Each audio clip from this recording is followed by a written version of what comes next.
Entonces, vamos a tener hoy la clase de medicamentos que afectan la musculatura esquelética. A mí no me gusta mucho que agrupen los fármacos que vamos a ver en en este apartado de medicamentos que afectan la musculatura esquelética, porque realmente no la afectan per se. O sea, de todos los medicamentos que vamos a ver, solamente uno afectan directamente a la musculatura. Ahora, el efecto de estos medicamentos sí va a tener acciones sobre la musculatura esquelética, ¿ok? Pero ahorita vamos a dar como un repaso fisiológico para determinar cuáles sí, cuáles no y cómo es que la van a afectar, ¿sale? Entonces, si ustedes recuerdan, es algo muy breve de los 5 pasos de la contracción muscular. En primer lugar, pues vamos a tener la despolarización de la neurona motora, ¿ok? Que va a ser la que va a dar el impulso. Em, Esta neurona motora después que sería este paso, ajá, pues nada más hay una despolarización de la neurona motora. Después, esta neurona motora, aquí vamos a agrandar un poquito este esquema, va a secretar acetilcolina, que recordamos que la acetilcolina es un neurotransmisor que va a activar los receptores nicotínicos de la placa neuromuscular para, ese sería el segundo paso, la liberación de acetilcolina y la unión hacia sus receptores para que haya una despolarización y a través de los túbulos T y del retículo sarcoplásmico se haga la liberación de calcio, ¿ok? Ese sería el paso 3, la liberación de calcio.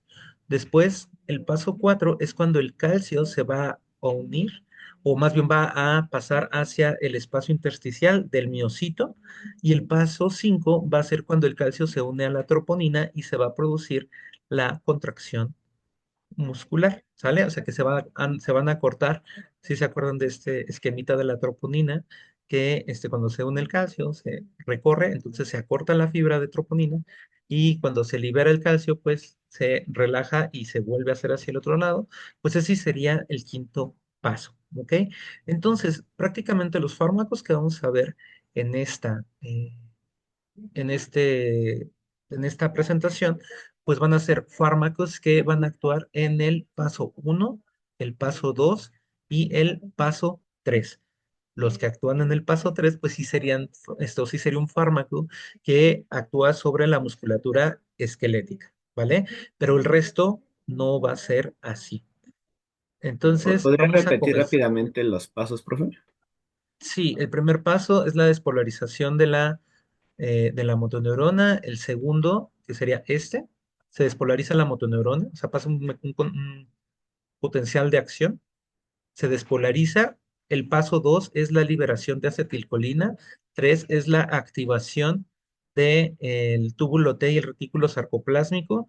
4 es la liberación de calcio y 5 es la unión del calcio a la troponina para producir la contracción. De nueva cuenta, vamos a tener que el paso uno, el 2 y el 3 es donde van a actuar los fármacos, ¿ok? Entonces, Gracias. tenemos los medicamentos que afectan la musculatura esquelética, o sea, es como los van a dividir, y con fines esquemáticos, pues yo los voy a dividir en dos partes. Uno, el tratamiento de la espasticidad y otro, el tratamiento de los espasmos, ¿ok? Eh, para el tratamiento de la espasticidad tenemos dos formas en las que se puede presentar la espasticidad, como puede ser la espasticidad generalizada, y el ejemplo más frecuente de esto va a ser el lesionado medular, ¿vale? Que todos los músculos por debajo de la lesión van a presentar espasticidad. Y tenemos la espasticidad localizada, en la cual solamente algunos grupos musculares van a presentar esta espasticidad. Ese es muy típico en pacientes con parálisis cerebral, con EBC, ¿sale? Entonces, y de acuerdo a qué tipo de espasticidad tenemos, pues son los fármacos que se van a utilizar. Entonces, en la generalizada se utiliza el baclofeno, tizanidina, gabapentina y dantroleno, que lo vamos a ir viendo durante esta clase, y en la localizada, la toxina botulínica, ¿vale? Y por otro lado tenemos el tratamiento de los espasmos, ¿ok? Que los espasmos van a ser contracciones involuntarias del músculo esquelético. Entonces, ese tratamiento se puede dar a través de el metocarmamol o las benzodiazepinas. Ya vimos las benzodiazepinas, entonces vamos a retomar muy poquito al respecto, ¿sale? Entonces,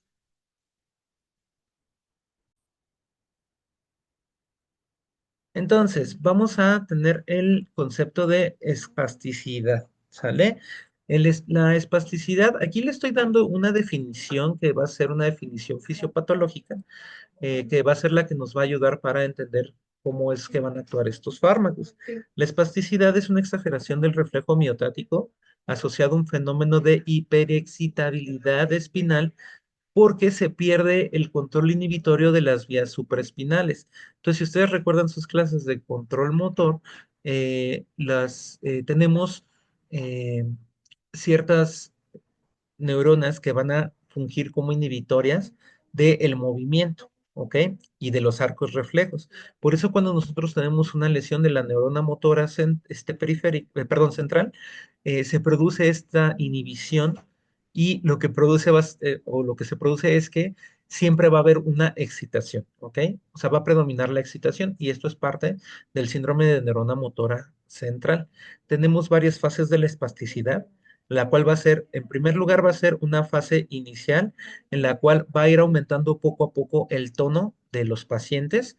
Luego tenemos una fase de actitud vigorosa en la cual los pacientes ante estímulos muy pequeños van a reaccionar muy exageradamente. O sea, aquí sería como el inicio de la hiperreflexia, de la triple reacción flexora en las piernas. eh, pero si no tiene este estímulo, pues el paciente se encuentra en una postura, digamos, relajada. Solamente ante los estímulos es cuando se determina esta como hiperreacción. Luego tenemos la fase 3 en la cual ya vamos a tener retracciones musculares y es donde se empiezan a ver las posturas típicas de los pacientes que tienen síndrome de neurona motora central, ajá, como puede ser la fase o la postura hemiparética, que es con flexión del codo, flexión de la muñeca, flexión de los dedos, el hombro en aducción y la rodilla en extensión y el tobillo en equino, por ejemplo. ¿Sale? Entonces aquí ya cuando hay retracciones musculares, pues ya se empiezan a ver estas posturas típicas, ¿no? De los pacientes con lesión de la neurona motora central. Y por último, tenemos la fase de deformidades articulares en las cuales ya se empiezan a producir, pues estas deformidades, como tal lo dice su nombre. Eso lo podemos ver en pacientes que ya son muy crónicos, ¿ok? Lo vemos frecuentemente en las personas con parálisis cerebral, ¿ok? Sobre todo ya cuando empiezan a ser adultos, ya se empiezan a producir estas deformidades si es que no fueron atendidos por un equipo multidisciplinario de rehabilitación, ¿ok? Entonces, es importante determinar esto porque dependiendo de la fase que se encuentren, pues van a ser el tipo de fármacos que se van a utilizar. ¿Ok? Normalmente empezamos a utilizar los medicamentos sistémicos cuando están en fase 2. En fase uno no se utilizan medicamentos porque no alteran tanto la dinámica, digamos, con el paciente. Y en fase 3 es cuando ya empezamos a aplicar más toxina botulínica. ¿Ok? Entonces, vamos a comenzar con el primer fármaco, el bacolofeno, ¿sí? Es un agonista GABA-B. Ustedes recuerdan, cuando estábamos viendo los canales de GABA, GABA lo que produce es una hiperpolarización, eh, porque se negativiza más la neurona, ¿sale? Entonces, esta neurona inhibitoria va a ser más difícil que se despolarice, ¿ok? Y lo que nos va a servir para inhibir el reflejo miotático espinal. Como estos fármacos van a ser inhibitorios en general, pues el principal efecto adverso va a ser la somnolencia y los mareos, pero también y la astenia, ¿ok? Todo eso son, digamos que, ¿se acuerdan que estábamos hablando o hablamos en algún momento de los síntomas negativos y positivos? Pues estos síntomas van a ser en general negativos porque son fármacos que actúan a nivel de la fase uno de la contracción, o sea, van a evitar la despolarización eh, de la motoneurona, pero al ser inhibitorios, al ser agonistas GABA, que el GABA es un neurotransmisor inhibitorio, pues nos producen síntomas negativos como la somnolencia y la astenia. ¿Ok? En segundo lugar, tenemos la tizanidina, y aquí también hay que recordar un poquito la clase de medicamentos del sistema nervioso autónomo. Si ustedes recuerdan, teníamos dos tipos de receptores adrenérgicos alfa, los alfa 1 que van a ser excitatorios, y los alfa 2 que van a ser autorreguladores y van a ser inhibitorios. De hecho, tenemos algunos fármacos, o mencionamos la clonidina, que tenía este efecto paradójico, porque si bien era un adrenérgico, pues producía una disminución de la presión arterial. ¿Sí se acuerdan de eso? O espero que se acuerden de eso.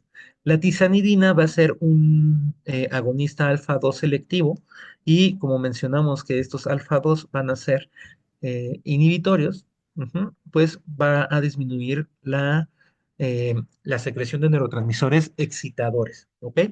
Excitatorios. Entonces, esto en suma nos va a producir una disminución de el reflejo miotático de nueva forma, ¿ok? Porque se disminuye la despolarización de la neurona motora, y nos va a dar también somnolencia, ¿ok?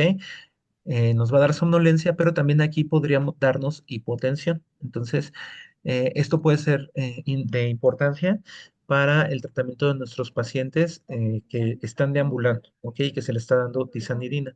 Es poco frecuente que se les den fármacos sistémicos a los pacientes que están activos o que pueden deambular.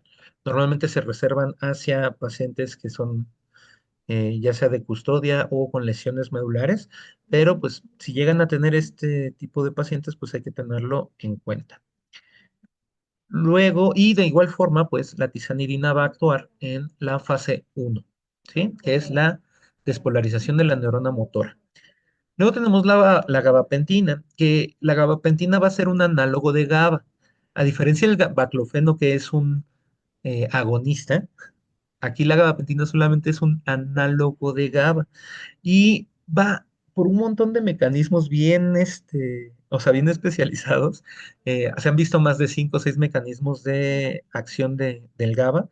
Va a producir también una disminución en la excitabilidad neuronal, y como va a ser otro inhibitorio, pues nos sigue dando el mareo, la somnolencia y la constipación. Si se fijan, aquí los efectos adversos van a ser muy similares. Ahora, ¿qué pasa con la gabapentina? La gabapentina ustedes la van a ver muchísimo más frecuente en el tratamiento de pacientes con dolor neuropático. Que eso va a ser lo que vamos a ver en el próximo, pues la primera clase del siguiente bloque, ¿sale? Eh, es esto lo que ocasiona, perdón, es donde más van a ver la gabapentina, más que en el tratamiento de la espasticidad, pero sí se utiliza en el tratamiento de la espasticidad, y de igual forma, puede ser más utilizable en pacientes con lesión medular, pero como este fármaco tiene menos efectos adversos, igual y lo pueden encontrar también en pacientes con EBC, por ejemplo, o esclerosis múltiple, ¿vale? Y por último tenemos el dantroleno, ¿ok? El dantroleno va a ser un inhibidor periférico del calcio, entonces este sí va a actuar en la fase 3. Este medicamento es el que sí actúa en la musculatura esquelética, ¿ok? Y como va a ser un inhibidor del calcio, lo que va a evitar es que este calcio se pueda unir a la troponina, y como no se puede unir a la troponina, pues no se produce la contracción muscular. ¿Ok? ¿Cuál es el principal efecto adverso? Es la debilidad muscular, y eso es algo que afecta mucho al proceso de rehabilitación. Por lo tanto, el dantroleno no se va a prescribir tanto, o no se debería, mejor dicho, prescribir tanto en pacientes que tienen eh, sus funciones mentales conservadas, porque son pacientes que tienen un potencial de rehabilitación muy alto. Entonces, si nosotros estamos prescribiendo dantroleno en ese tipo de pacientes, pues lo único que va a hacer es, o más bien va a ser contraproducente para la terapia. Por lo tanto, solamente va a ser de primera elección cuando existe disfunción cognitiva, como puede ser un paciente que tuvo traumatismo craneoencefálico, que tuvo un EBC, pero que quedan con déficit cognitivo, ¿sale? O sea que nuestro objetivo como tal ya no va a ser la deambulación, sino va a ser mejorar las condiciones de un paciente de custodia, ¿sale? También nos puede dar como efecto sedación, igual que todos los fármacos que hemos visto hasta ahorita, y hay que tener cuidado nada más con la hepatotoxicidad. O sea que si tenemos un paciente que presenta ictericia, eh, y está tomando dantroleno, pues tenemos que informarlo directamente, porque puede estar, o esto puede ser secundario a eh, daño hepático por el mismo dantroleno, ¿sale? Entonces, en síntesis, lo que estamos viendo, lo que vimos ahorita, la tizanidina estaría actuando a este nivel, ¿sí? A nivel de la despolarización de la neurona motora, la tizanidina, el baclofeno y la gabapentina, ¿sale? Y el dantroleno estaría actuando en este paso, ¿sale? Que es la activación del túbulo T para la liberación de calcio, ¿ok? Y por último, el siguiente fármaco que vamos a ver, pues va a ser la toxina botulínica. Y la toxina botulínica va a actuar a nivel de el paso 2, que va a ser la liberación de acetilcolina por la motoneurona periférica. Entonces, la toxina botulínica, pues es un fármaco de origen natural. Es producido por el Clostridium botulinum, que lo que produce, pues, es una enfermedad llamada botulismo, ¿ok? Este botulismo lo que produce es una parálisis flácida, porque lo que pasa con, o el mecanismo de acción de la toxina botulínica, que vamos a tocar eh, más adelante en el caso clínico, en resumen, lo que va a hacer es evitar que la vesícula de acetilcolina se pueda unir a la membrana de la neurona y pueda hacer la liberación de la acetilcolina, ¿ok? Entonces, si no hay acetilcolina, pues no va a poder haber una contracción muscular y por eso se produce una parálisis flácida, ¿sale? Eh, lo importante es esto, ¿no? Que va a inhibir la liberación de acetilcolina en la terminación neuromuscular y por lo tanto, pues va a hacer lo contrario de lo que hace la espasticidad. La espasticidad, como aumenta el tono, pues va a tener una contracción involuntaria permanente del músculo que está reposando. Ajá, y lo que hace la toxina botulínica, pues va a producir una parálisis flácida para evitar que este músculo se esté contrayendo constantemente. Entonces va a actuar a ese nivel, pero insisto, lo vamos a tocar más a fondo en el caso clínico. ¿Cuáles van a ser las indicaciones? O sea, la toxina botulínica tiene un montón de indicaciones, está súper estudiada y pues inició con el tratamiento del estrabismo, ¿sale? Que el estrabismo es esta desviación del ojo por el aumento del tono o por un atrapamiento de un músculo extraocular, ¿sale? O, perdón, un músculo extrínseco del ojo y eso produce que el paciente vea doble y es muy molesto. Entonces se inyecta toxina botulínica para disminuir el tono de ese músculo y que pueda alinearse y tener nuestra visión binocular sin alteración. También en el blefaroespasmo, que el blefaroespasmo se produce cuando hay una contracción súbita de los párpados, entonces eso puede ser muy dañino para el paciente porque puede cerrar los ojos de repente o puede estar con el ojo permanentemente cerrado. Por este espasmo, la toxina botulínica va a ayudar a que el paciente pueda abrir su ojo en parálisis facial específicamente para manejar la simetría facial. Si ustedes recuerdan, el lado sano siempre va a jalar hacia su propio lado y va a quedar con una asimetría facial. Entonces se puede utilizar la parálisis facial para evitar esta asimetría o cuando ya tenemos una contractura específica de los músculos paralizados. También en tortícolis, específicamente la que es espasmódica, que esta tortícolis es un acortamiento de los músculos del cuello y si esta se produce por espasmos, pues se puede inyectar la toxina botulínica para que el espasmo no produzca este acortamiento. Es muy utilizada y en lo más o lo que más van a ver toxina botulínica va a ser en el tratamiento de la parálisis cerebral, ¿ok? Porque si nosotros tratamos tratamos los músculos que están con más espasticidad, eso puede hacer que el paciente pueda regresar a hacer sus funciones de forma adecuada, mejorar su patrón de marcha y disminuir las complicaciones a largo plazo. Lo mismo pasa con el EBC. Y fuera de las alteraciones en el tono, bueno, sí es una alteración en el tono, pero no es la espasticidad, se puede utilizar en distonías, ¿ok? Las distonías pueden ser desde una parálisis cerebral de tipo de la distonía o pueden ser las distonías específicas como la del escribano, ¿sale? Que que va a tener o que nos va a dar alteraciones para la manipulación de objetos.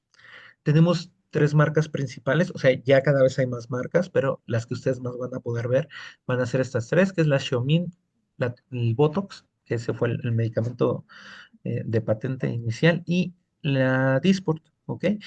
Lo único que se hace es, o la diferencia entre estas a veces es la dosificación, específicamente entre el Dysport y la Xiaomi y el Botox, pero en general los efectos van a ser equivalentes. ¿Ok? O sea, no importa el tipo de toxina botulínica, lo que se espera es el mismo efecto.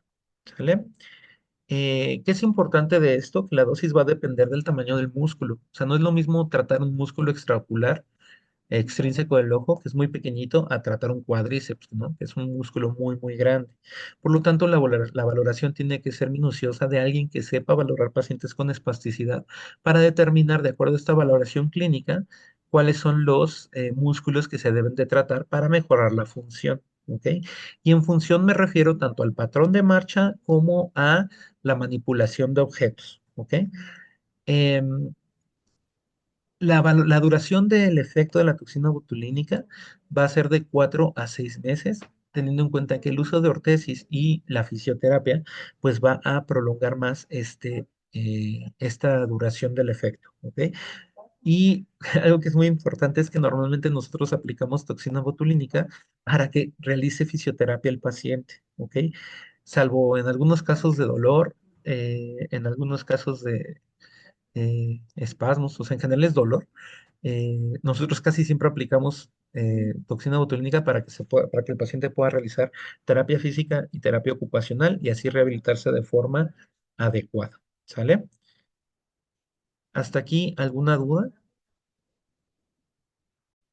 Ahora, el siguiente grupo de fármacos de la musculatura esquelética, pues van a ser los músculos que van a ser utilizados para el tratamiento de los espasmos. La definición de espasmo es una contracción involuntaria y súbita de un grupo de músculos, ¿sale? Ahora, los espasmos pueden ser neurológicos, que van a escuchar mucho eso, que los espasmos son de causa neurológica, y sí, sí pueden llegar a ser de causa neurológica. Por ejemplo, nosotros tenemos pacientes con lesión medular que pueden estar sufriendo espasmos por disparos aleatorios de las neuronas motoras y que podemos utilizar fármacos para el tratamiento de la espasticidad para estos espasmos, ¿ok? Eh, y también tenemos otras causas, ¿no? La que más conocen seguramente ustedes, pues son las alteraciones electrolíticas, pero también el ejercicio intenso lo puede producir. Es muy frecuente que el ejercicio intenso en pacientes que que están desacondicionados, produzca estos espasmos. Espasmos, o sea, que son contracciones involuntarias, pero también son muy dolorosas. La deshidratación también, entonces ojo con los ultramaratonistas o los maratonistas que pueden estar mucho tiempo, o sea, los que son profesionales, pues obviamente no, ¿no? Pero los que van empezando sí pueden subestimar en la frecuencia de la ingesta de agua. Y las alteraciones ortopédicas también, por ejemplo, los esguinces, ¿no?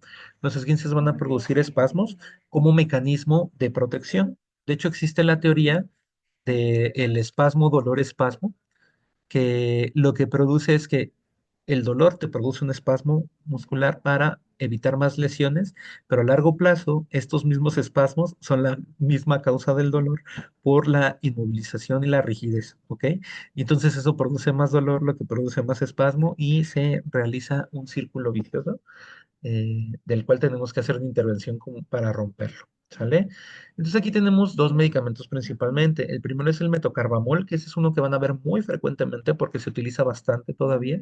Es un fármaco que se describió hace más de 60 años, pero sigue teniendo sus indicaciones. Es un relajante muscular de acción central y a pesar de que vamos viendo algunos mecanismos de acción, todavía no entendemos del todo cómo es que actúa el metocarbamol.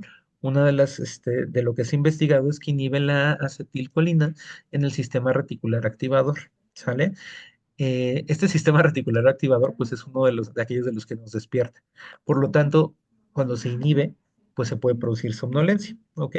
Pero si se fijan, también los efectos adversos son muy similares a los fármacos antiespásticos, ¿ok? O sea, nos va a dar también somnolencia, mareos y alteraciones gastrointestinales. Lo mismo que la tizanidina, lo mismo que el baclofeno, ¿sale? Entonces, este sería uno de los que van a ver frecuentemente, pero normalmente no van solos, sino normalmente van acompañados de otros analgésicos. Entonces, eh, pues hay que revisar los posibles efectos adversos que pueden intervenir con la fisioterapia. Y también teníamos las benzodiazepinas, que si ustedes recuerdan, son unos agonistas alostéricos de el GABA, que van a potenciar la efectividad del mismo. Va a durar el efecto, pues dependiendo del tipo de benzodiazepina que estemos dando. Si es clonazepam, va a durar menos de 20 horas, si es diazepam, más de 20 horas, si es lorazepam, entre 4 y 6 horas, sí, dependiendo del tipo de benzodiazepina, va a ser la duración del efecto, ¿ok? Y se utilizan tanto para la espasticidad como para el tratamiento de los espasmos. Obviamente, en el ámbito de la consulta externa es poco frecuente que utilicemos benzodiazepinas, porque sus efectos adversos, como ustedes ya saben específicamente, y de nueva cuenta, como son hipnóticos, pues va a producir somnolencia. El paciente no reacciona muy bien a estar tomando benzodiazepinas durante el día, ¿ok? Pero ¿dónde sí las vamos a utilizar más? En el ámbito hospitalario. Es muy frecuentemente que se combinen benzodiazepinas con un analgésico, con bueno, sí, un desinflamatorio esteroideo para el tratamiento de la lumbalgia. No vamos a discutir si está bien o está mal, pero lo van a ver bastante frecuente si es que trabajan en ámbito hospitalario, ¿sale? Ahora, ¿cuáles son las consideraciones en fisioterapia de todos estos fármacos? Uno, que van a complementar y potenciar el efecto de la fisioterapia, ¿ok? Tanto los sistémicos como la toxina botulínica. Entonces, es importante que sí nos demos cuenta que estos medicamentos están dados para que la fisioterapia, la terapia ocupacional puedan tener una mejor, que puedan funcionar mejor y que el paciente pueda rehabilitarse más. O sea, estos fármacos sí son directamente relacionados con la rehabilitación. Es importante que el fisioterapeuta participe en la detección de los pacientes que pueden ser candidatos a toxina botulínica, ¿ok? También vamos a ver ya algunos criterios en los casos clínicos, pero ustedes son los que van a poder referir a los pacientes para el tratamiento de toxina botulínica. Porque si ustedes están haciendo su tratamiento y ven que no está avanzando el paciente, entonces sí debería, o es su función, referir adecuadamente al paciente para que sea tratado. La valoración de la eficacia de los medicamentos también la realiza el fisioterapeuta, ¿sí? Tanto para la toxina botulínica que esté disminuyendo su efecto, como las dosis de los fármacos antiespásticos como el baclofeno o la tizanidina, ¿sale? Porque ustedes si trabajan en conjunto con un médico rehabilitador o un neurólogo, le pueden decir, pues que la dosis eh, parece que es muy poquita porque no está afectando en gran medida la espasticidad, porque son ustedes los que se dan cuenta de si funciona o no. También, como todos producen sedación, pues hay que revisar los horarios, como siempre, de cuándo se puede dar la terapia, evitando el pico máximo de la sedación para que la sesión rinda provecho, ¿sale? Hay que tener cuidado con los medicamentos que producen debilidad muscular, porque pues estos sí van a interferir directamente con el proceso de rehabilitación. Entonces, si ustedes ven un paciente que está tomando, por ejemplo, dantroleno, que es el que produce más debilidad muscular, pues sí sería importante cuestionarse si ese medicamento es el adecuado, cuestionarse a sí mismo y al profesional de la salud que lo esté tratando, o sea, a su médico. ¿Ok? Sin mayor problema, ustedes pueden mandar una referencia de el dantroleno está produciendo mucha debilidad y el paciente no está cumpliendo con los objetivos de la fisioterapia secundaria a esta debilidad, ¿ok? Para que se valore si se puede hacer un cambio en el medicamento. Y pues esta clase pues es un poquito más cortita, pero creo que es de mucha importancia. Vamos a aterrizar mucho más todo lo de toxina botulínica en los casos. ¿Tienen alguna pregunta?